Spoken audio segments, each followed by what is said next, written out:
अस्सलाम वालेकुम दोस्तों, मैं हूं उस्मान राजा और इस वीडियो में हम दुआ के मौजू पर वासिफ अली वासिफ साहब के कुछ मज़ीद अक़वाल आपके साथ शेयर करेंगे।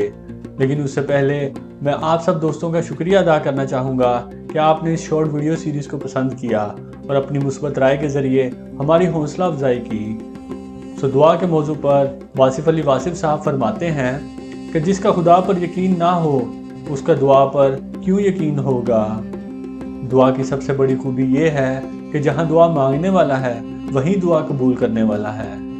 हम अल्लाह से वो चीज़ मांगते हैं जिसे हम खुद हासिल ना कर सकें। दुआ पर एतमाद ईमान का आला दर्जा है। जब किसी कौम या फ़र्द का दुआ से एतमाद उठ जाए तो आने वाला वक्त मुसीबत का ज़माना होता है।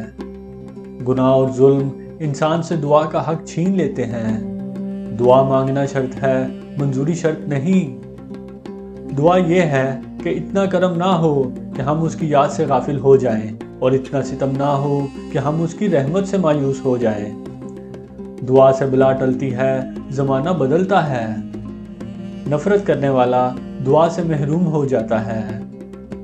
किसी दूर रहने वाले को मोहब्बत से याद करना भी दुआ है। हम किसी की दुआ की तासीर हैं, हमारी दुआएं किसी और ज़माने को असर देंगी। अगर आपको वासिफ अली वासिफ साहब के ये अक़वाल पसंद आए हों तो इन्हें अपने दोस्तों और रिश्तेदारों के साथ ज़रूर शेयर कीजिए, क्योंकि अच्छी बातों को फैलाना भी सदक़े जारिया है। अगली वीडियो में किसी नए मौजू के साथ दोबारा हाजिर होंगे।